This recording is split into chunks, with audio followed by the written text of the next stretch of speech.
The Polychrome Project began as a personal challenge to paint birds either named or known for their specific coloration in the color opposite their actual plumage, to toy with our expectation of color when, for instance, an iconic bird like the cardinal becomes green rather than red, all to be installed in a collector's lakefront home in western Maryland.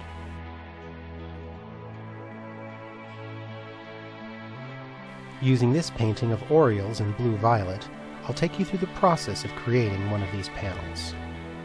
It begins like all of my work, with reviewing reference. I do a lot of field work and take many thousands of pictures every year, all of which are potential material for a painting. In this case, I select the best pictures of a male and female oriole taken during a recent trip to Mexico. The next step is to create thumbnail sketches and narrow down compositional possibilities. When I've arrived at an arrangement I like, I create a full-scale black and white value study. This is the time to work out anatomical details and refine spatial and value arrangements prior to starting work on the actual painting. Next, I faithfully transfer elements of my study to the board. Using masking tape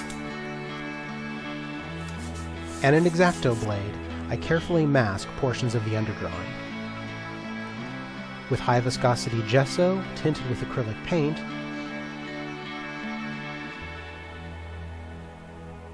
and a piece of perforated sheet metal, I lay in interesting background textures.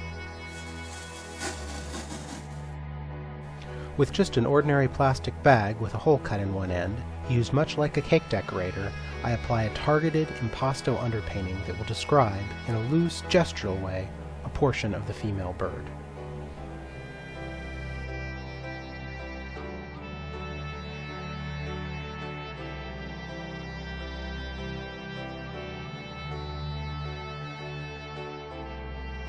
Next, I paint over everything I've done with a thinner gesso overcoat.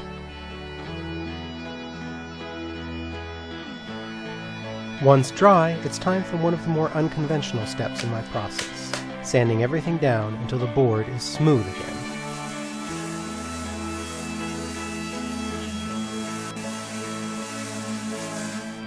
The raised ridges of the thick underpainting have been exposed, while the thinner overcoat has filled in the cracks and valleys, leaving me with the loose, intricately textured, evocative background, but on a perfectly smooth board suitable for painting the fine detail I need for my process to continue.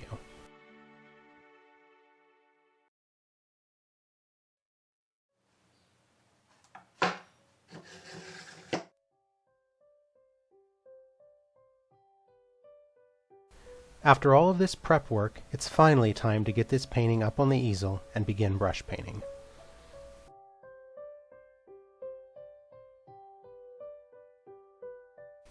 Taking care to mask parts of the background I don't want to change, I do some glaze work.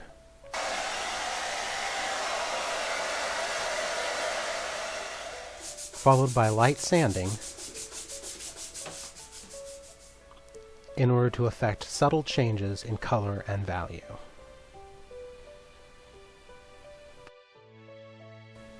Next, I transfer in the rest of my study.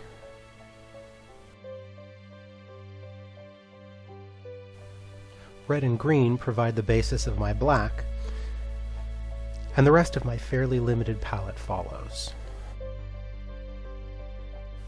A thin film of water helps keep the paint hydrated as I work. For many artists, blocking in is a rough affair. For me, it's a careful effort to lay in the rudiments of color and value while preserving the details of my laboriously prepared study.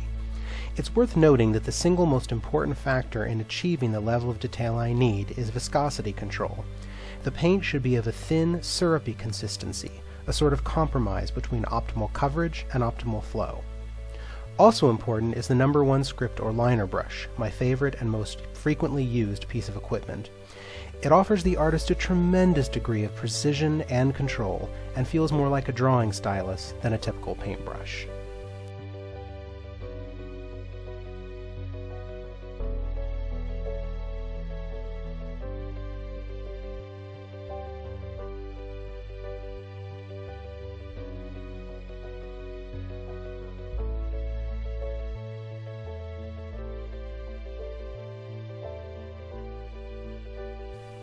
As I progress to the second pass, I refine texture and build up highlights.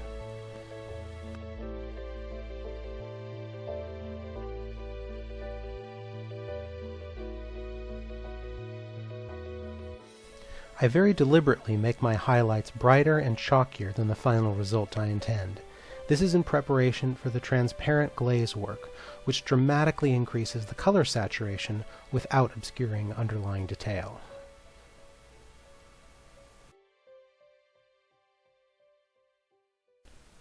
The final steps are pushing back and enriching the darks,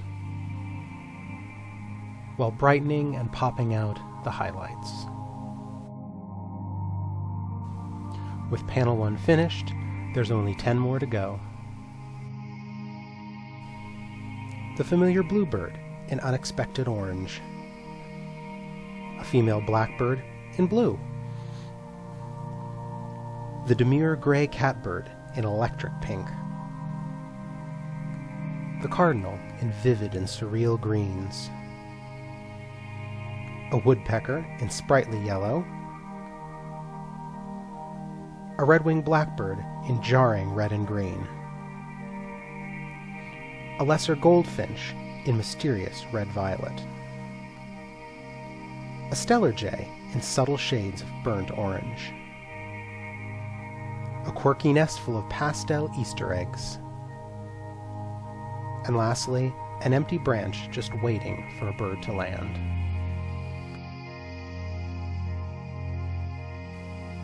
Somewhere in beautiful western Maryland, it's time to bring Polychrome home. Basing my design on the trees immediately visible from an adjacent deck, I paint a minimal but large-scale mural on the wall where the piece is to be installed. I want to create an environment not only to house the 11 individual panels and connect them to the client's home, but to connect the overall installation that is the Polychrome Project to the local environment as well.